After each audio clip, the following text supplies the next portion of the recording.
సంవత్సరం మామిడి పూత బాగానే ఉన్నప్పటికీ కాయ దశకొచ్చేసరికి తెగులు సోకి పూతంతా మాడిపోయింది. దీనికి తోడు అకాల వర్షాలు, ఈదురుగాలులు రైతుల్ని మరింత దెబ్బతీశాయి. సాధారణంగా దిగుబడి తగ్గితే పంట ధర పెరుగుతుంది. కానీ మామిడి విషయంలో దిగుబడితో పాటు ధరలు కూడా పడిపోయాయని మామిడి తోటల్ని పెంచుతున్న అనంతపురం జిల్లా రైతు ఆందోళన వ్యక్తం చేస్తున్నారు.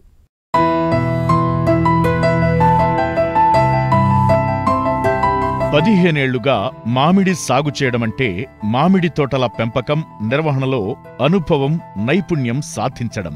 ఈ కాలంలో పెంపకానికి అనువైన పద్ధతులు, చీడపీడల నివారణ, ఎరువుల వాడకం, దిగుబడిని పెంచే పద్ధతులు వంటి విషయాలలో ఒక మంచి అవగాహన ఉంటుంది. అయితే ప్రకృతి, మార్కెట్ ముందు ఈ అనుభవం ఓడిపోతోంది. ఇందుకు నిదర్శనం అనంతపురం జిల్లా అనంతపురం రూరల్ మండలం కందుకూరు గ్రామానికి చెందిన రైతు ఓబుల్ రాజు. తనకున్న 10.5 ఎకరాల్లో మామిడిని సాగు చేస్తున్న రైతుకు ఈ ఏడాది కలిసి రాలేదు. పూత బాగానే వచ్చినా కాయ నిలవలేకపోయింది. దీంతో దిగుబడులు తగ్గాయి. మార్కెట్లో కూడా ధర లేకపోవడంతో రైతు ఈసారి కూడా నష్టాలు తప్పవని ఆవేదన వ్యక్తం చేస్తున్నారు. మామిడి చెట్లు పెట్టుకోండి సార్, ఈసారి పంట కూడా తక్కువ సార్. ఇది ఎన్ని ఎకరాలు పెట్టారు? 10.5 ఎకరా సార్. ఎన్ని మొక్కలు అంటారు? ఇది ఫస్ట్ 750 చెట్లు పెట్టినాం సార్. ఇంకా అప్పుడు పోయినవి ఉండి ఎంత ఇప్పుడు ఒక 650, 700 లోపల ఉంటాయి సార్. అంతేను. ఎంత ఒక 20-30 చెట్లు తక్కువ ఉంటాయి సార్. అంతేను. 28 అడుగులు ఇచ్చినాను సార్ చెట్టుకి. ఈ 15 ఏళ్ళు సార్. ఇప్పుడు ఈ మాయిత్తు, బీనిసా, మల్లిక, ఏదో బెంగళూరు 10 చెట్లు, నాటి ఒక 5-6 చెట్లు ఉండే సార్. అంతే. ఎక్కువ ఉండేది ఈ మాయిత్తు, మల్లిక, బీనిసా. ఫస్ట్లో మేము కొనకచ్చే పెట్టినాం సార్ చెట్లు. ఇవి చెట్టు వచ్చి అప్పుడు ఆర్డీటీలో 10 రూపాయలు పడింది సార్ మాకు ఫస్ట్లో వచ్చి. ఇప్పుడు పెరిగిపోయింది సార్ అవి కూడాను. ఇప్పుడు పంటకు వచ్చినప్పటి నుంచి 5 లక్షల దాకా వస్తుంది సార్ మాకు పెట్టుబడి. ఇప్పుడు ఖచ్చితంగా 5 లక్షలు దాటెత్తుంది కూడా. ఆ మందు లేకుంటే కాపురాదు. పూత రాకనే కనీసం అంటే 2-3 సార్లు కొడతాం సార్. పురుగు ఏదన్నా ఉంటుందని ఇంకో నెలకు అట్లా పోతానంగా 2-3 స్ప్రేయింగ్లు చేయాలి సార్. అవి చేస్తే ఇంకా అటు నుంచి పూత స్టార్ట్ అయితే వారానికో 10 నెలలకో కొడతాండాలి. రొంత పిండి పడింది అనుకో ఇంకా అట్లా కొడతానే ఉండాలి. కనీసం అంటే కాయ సైజు వచ్చేసరికి ఓ 17-18 తూలు కొట్టాలి సార్. కాయ సైజుకి వచ్చేసరికి ఇంకా అప్పుడు నిలిపేస్తాం. కాయ అంత మాత్రం వస్తే అంతవరకు కొట్టాలి సార్. కొట్టినప్పుడల్లా 20,000 దాటిపోతుంది సార్. జనవరి పోయి ఫిబ్రవరిలో వచ్చింది సార్ పూత. అందుకు పూత నిలవలేదు సార్. ఊరికే ఫిబ్రవరి లాస్ట్కి అయిపోయింది పూత. ఒక వారానికే ఎదురు కొట్టేస్తారు పూత అంతా చెట్లలోనూ.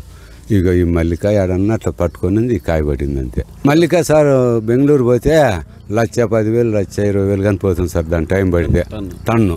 ఇప్పుడు మన పోయింటే అంతా ఈ సైజుకాయ కూడా 50 రూపాయలు పడింది సార్. 50 రూపాయలు పడితే ఈ కూలర్లది, బండి బాడికి వాళ్ళకి అమ్మేసింది, మళ్ళీ సూటు అన్నీ పోతే ఏంది రాదు సార్. అది ఎరువులు ఎట్లా ఏమి ఎరువులు వేస్తారు? మన పేడ ఎరువు వేస్తాం సార్ మేము. ఈ పొటాస్ అంట ఏదన్నా అంతా అవో 5 మూట్లు, అవో 4 మూట్లు అంతా కాంప్లెక్స్ కలుపుకొని చెట్టుకు 4 కేజీలు, 3 కేజీలు, 5 కేజీలు చెట్టుని బట్టి పోస్తాం సార్. ఒకటే పరివేసి ఇడిచి పెడతాం. అంత బూడిసేస్తాము. ఇంకా మనం ఏము ఇంకా కాయ సైజు వస్తే డ్రిప్ మందు 4,000, 5,000 ఉంటుంది సార్. అది అవి ఒక 7-8 మూట్లు, 10 మూట్లు ఇంకా ఇడుతుంటాం. కాయ సైజు వచ్చేకి, చైన్ ఎందుకు వచ్చేకి ఇడుతుంటాం సార్. అంతే. ఇలా మాకు తోటలో వచ్చి వ్యాపారం తీసుకుపోతారు వస్తారు సార్. ఎవరైనా తినేవాళ్ళు వచ్చి కొనకపోతా అంటారు సార్.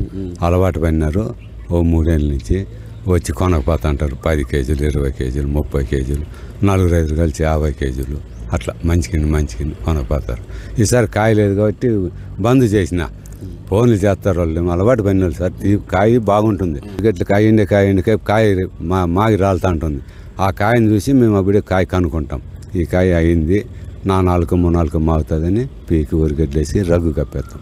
4 రోజులు 3 రోజులకు మాగిపోతుంది. అట్లా పోతుంటాం సార్. అంతేనా. 5 లక్షలు అప్పు చేసి పెట్టుబడి పెడతారు, మీకు ఎక్కడ లాభం రాలేదు. ఎందుకు ఈ పంటనే నమ్ముకోండి? ఏంది లేదు సార్. నాకు భూమి లేదు, పని చేసేవాళ్ళు లేరు. యాదవ్ ఉన్ని చాటు కన్నట్లు ఇదే చేసుకుంటే సార్. ఇంకేరే భూమి లేదు, కూలి చేసేవాళ్ళు లేరు. ఎవరు పాలేము సార్ కూలి. యాదవ్ మనకి ఇదే. ఇంతకుముందు ఇచ్చిన వాళ్ళకి, లీజుకి ఇచ్చిన వాళ్ళకి 5 లక్షలు, 4 లక్షలు, 3 లక్షలు కట్టినట్టు ఇచ్చుకుంటూ వచ్చిన. యాదవ్ భగవంతుని నమ్ముకుంటే ఆపొద్దున్నాడు. గడ్డకెత్తే 5 లక్షలు మిగిలితే మనకు వస్తుంది ఇంకా డబ్బు అని నిలబెట్టుకున్నాను సార్. అంతే.